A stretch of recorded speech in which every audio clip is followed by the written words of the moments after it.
Do you struggle to take everything you know, everything you've built, and turn it into an offer ecosystem that people actually understand and want to buy?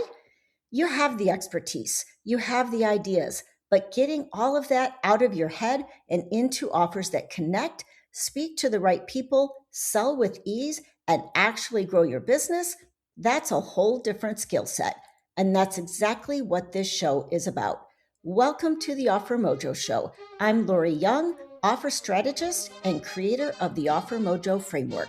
I help coaches and expert led business owners package their expertise into offers you love and buyers actually crave. Because when your offers finally click, everything else gets easier. Let's get into it. I have been in business for 10 years, and I still catch myself with too much of everything. Too many offers sitting on my website, too many platforms I am trying to show up on, too many tasks staring back at me every morning. So today, I want to walk you through the 10 places clutter tends to hide in your business and your life, why it is costing you way more than you think, and the 5 questions I ask myself to clear it out. This one is personal and it's a little bit woo, so stay with me. So today, I want to start with my mom. Growing up, my mom was one of those highly organized, deeply anti clutter people. And I watched a pattern in her for years. She would go through a season of buying a bunch of things that she thought she needed, and then she would hit a wall and go on a full decluttering spree. Box it up, give it away, gone. Now, I don't buy the way my mom buys. That part didn't rub off on me, but something else did. I learned from watching her cycle through that over and over that too much stuff doesn't just clutter your space, it clutters your mind. And freeing yourself of the stuff frees something in your body too. I didn't have language for that as a kid. I just knew that when there was too much around me, I felt anxious. It bugged me, and it still does. And I didn't realize until much later just how much that lesson from my childhood became the whole foundation of my first business. Back in 2004, I had a business called Momnificent. I was a life coach for moms, and one of my most popular offers, like hands down, was a course called The Energy Equation.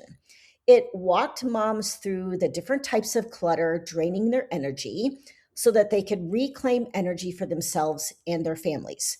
That course ran for years until 2012, and it was popular for a reason because there's a very real drain that comes from too much clutter and not simplifying your life.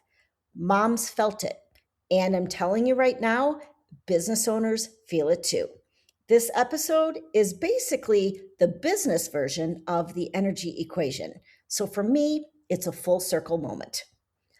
So, first, let's talk about what clutter is actually costing you because it is a real cost, not just a minor annoyance. Clutter costs you mental energy. It costs you in decision fatigue. Every extra thing you own or offer or commit to is one more decision sitting on your plate. And your brain was not built to hold unlimited open loops without paying for it somewhere. It costs you confusion, both yours and your clients. If you cannot tell what matters most in your own business, neither can the people you're trying to serve. It costs you frustration, that low simmering kind that you can't always name, but it follows you around all day. It slowly zaps your confidence because when everything feels scattered, you start to doubt whether you know what you're doing, even when you do. And yes, it costs you actual time and actual money. Time spent managing things you don't need, money spent maintaining things that stopped serving you a long time ago. Now, here's where I want to bring in something a little more woo, because I think it matters in this case. About a year ago, I started reading a book called It's Not Your Money by Tasha Silver. And one of the steps in her 5 step process for living from abundance is simply this: start cleaning your house. I know, sounds crazy, but I have noticed, honestly, more times than I can just chalk up to coincidence, that when I clear physical clutter out of my house, a new client shows up. I know how that sounds, but it has happened enough that I pay attention to it now. And then a little while ago, I was listening to a podcast called Fuck Around and Get Paid by Jennifer Liss. I got curious about Jennifer because she'd bought the Offer X Ray and I wanted to learn more about her work. So I found an episode of hers on manifesting, and something she said got me really excited. She said she has stopped doing things that don't bring her absolute joy. If something doesn't light her up, she either changes it until it does, or she just stops doing it. And I thought, oh my gosh, yes, that is clutter too. When there is zero joy around something, it drains you. It sits in your mind and your business like clutter sits in a closet. So when I say clutter, I don't just mean the stuff in your home. I mean anything taking up space, energy, or attention that isn't earning its keep anymore. So now let's walk through where this clutter shows up. Not every one of these is going to resonate with you personally, but I can almost guarantee that at least a few of them will. Number one is physical clutter. Too many things. Physical clutter is one of those things that we don't think is affecting us, but most of us don't enjoy living in or working in disorganized and cluttered spaces. It's hard to find things. It creates this nagging feeling that we need to clean up every time we walk by. And truth be told, it blocks energetic flow throughout the house. I have a garage that has needed a serious overhaul for a while now. Every time I walk or drive into the garage, I am slightly annoyed. But this isn't a solo project. It needs my spouse on board too, and I could not get her here. Then my friend Anna told me about this Netflix series called The Swedish Death Cleaners. I know, the name sounds really morbid, but it's actually honestly moving. The Swedes have a totally different relationship with death, and the show follows people who are finally ready to declutter their homes with help from 3 specialists: a professional organizer, a psychologist, and an interior designer. The joy that people feel after their homes have been decluttered is actually contagious. I watched it partly for myself, but honestly, mostly hoping my spouse would catch the bug too. And thank God she did. She is finally on board with decluttering and organizing the garage. We even bought a Husky tool chest to kick the whole thing off. Number two is too many offers. Confession time. I love creating offers. Duh. After 10 years in business, this is just who I am. But that means I have a tendency to build more than I need. Right now, I only have 4 working public offers, and they fit together into a very clean offer ecosystem. But I had older premium offers sitting on my website from my past agency work, just cluttering things up. The other day, I pulled them from public view. Now, if a client needs one and I have the capacity, I can still offer it. It just isn't sitting out there creating decision fatigue for people who don't know which of my offers to buy. Too many visible offers just means your ideal client has to work harder to say yes.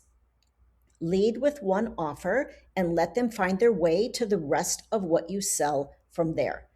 Too many offers are also harder to market, maintain, and deliver. So streamline and simplify your suite. Number 3 is too many platforms. This is one I've wrestled with for years. As a marketing strategist, I know the theory behind being everywhere, more places to be found, more chances to be discovered, but I've learned firsthand how exhausting that is. About a month ago, I saw a post on Threads that really got me. Someone said, if you're trying to run more than one or two social platforms, you're probably not doing a great job on any of them. And I thought, yep, that's me. I have talked before about experimenting with Substack as maybe my exit ramp from social media. And here's what I found: Substack takes just as long to build an audience as anywhere else. So I simplified down to Threads and Instagram, the two platforms I really enjoy, where I have the most community and the most engagement.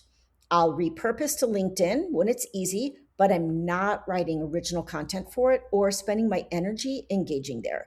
When you're spread too thin, you're not at your best anywhere. So choose a couple of platforms and go all in to market your business. Number four is too many phone calls. Too many calls back to back without any buffer will drain you fast, even the calls that you really enjoy. I'm a human design projector and an introvert, so I go back and forth. Some weeks I love the connection that calls bring, other weeks, I need a break from them completely. So I protect how many coffee chats I take on in a week. And if I feel my energy dipping, I will skip a call inside one of my business communities, guilt free. So keep an eye on how many you're stacking in a week, not just whether you like them. Number five is too many commitments. This one sneaks up on you because commitments rarely arrive all at once. They stack up over years, one yes at a time. Business communities, recurring meetings, collaborations, boards, referral partnerships, volunteer roles, until you're carrying obligations that you agreed to as a different version of yourself, one who had more bandwidth than you do right now. And the guilt of dropping something often costs more energy than actually keeping it. For me, this showed up most clearly in my business communities. At one point, I was active or trying to be active in more groups that I could realistically show up for. So I made a real decision. I narrowed it down to three communities where I'm actually engaged and present. Everything else, I drop in and out of when I have the time and the energy. No explanation required. But the same principle applies to any standing commitment on your plate, not just the community kind. If you're holding a recurring meeting, a partnership, or a role that you agreed to years ago simply because ending it feels awkward, that's the pattern that I'm talking about. Paring down my commitments was uncomfortable at first because it felt like I was letting people down. I hate telling people no or I'm canceling something. But staying in something out of obligation doesn't actually serve the people on the other side of it either. They deserve someone who shows up fully, not someone who's half there because they feel bad leaving. A shorter list that you're fully present for definitely beats a long one that you're barely keeping up with. Number six is too many expenses. Money clutter is sneaky because it hides in more than one place. Sometimes it is a small monthly charge that you stopped noticing. Sometimes it's a chunk of debt that's hanging over your head that you've stopped actively looking at because it just feels too heavy. Sometimes it's just not knowing your real numbers. So you carry this vague, low grade financial stress around all day without being able to name why. All of that is clutter. It takes up space in your mind, whether or not you know it or not, whether or not you're opening a financial app or even checking your balance. I recently went on a full expense audit. I went back through 18 months of spending to find where I could trim. I dropped or downgraded software. I hunted down cheaper alternatives. I made sure that nothing was auto renewing that I had forgotten about. And now I know my monthly overhead number by heart. That alone gives me peace of mind. My financials feel clean. Whether it's a subscription you forgot to cancel or a debt that you've been avoiding looking at, the fix is the same. You have to actually look at it. Clarity does not require that number to be perfect, but it does require for you to know it. Number 7 is too many clients. Last week, I saw someone post on Threads about booking 700 tarot card readings. 700 clients to serve. And my honest reaction was, this is crazy making. That kind of volume does not just wreck your energy and your capacity, it damages your reputation when you cannot deliver what you promised. That to me is a sign that someone needs to raise their prices, not take on more people. So, depending on your offer, too many clients can burn you out faster than almost anything else, while slowly tanking the quality of what you deliver. If you want volume, build the right kind of offer for volume. Do not just keep saying yes. Which brings me to number 8, too many yeses. Every yes is a decision. Every yes takes energy. Every yes adds something to your plate. So be really intentional about them. Every yes should feel like a hell yes. One of the things that I've learned is to sit with the decision before you answer it, because too many yeses add up really fast and you will not even notice it happening until you're buried. Number 9 is too many tasks and projects on your to-do list. Honestly, this one is still a work in progress for me. Every morning I open ClickUp and I am overwhelmed by what is staring back at me. I spend a good 30 minutes just sorting through my list and asking, what's an absolute priority today? What can wait? And what can just get deleted entirely? Just opening my project management tool is an immediate energy drain some mornings. I'm not going to pretend I have this one solved, because here's what I do know. A to-do list with 60 things on it stops functioning as a plan. It just becomes another pile you're carrying around, and your brain cannot tell an important task from a stale one just by scaling a long list. Someone has to go through it and make the calls, and that takes energy. Number 10 is too many extracurricular activities. Your business has to fit inside your life, not the other way around. And every single one of us, no matter what season of life we're in, needs things outside of work. Kids' activities, your marriage, your social life, your hobbies, those things are not optional extras. But you can overdo this one too, for yourself and for your kids. I watch young families in my neighborhood overschedule their children until everyone is running on fumes. And I'm on the other side of that. My kids are grown, but my spouse and I still put a real cap on how many social activities that we take on and how many guests we actually let visit us. We both need that real downtime to just veg out and regroup. So there they are, 10 places where clutter likes to hide. Not all 10 will apply to you, but I bet you a few of them just did. Now, I want to be clear about something. Simplifying does not look the same for everyone. There is no right or wrong way to declutter. Everyone has a different capacity, different personalities, different ways of operating. This is about alignment with what matters to you, not following someone else's system to the letter. So let me share how I work through it and make decisions. It might be helpful for you. I simply just ask myself 5 questions.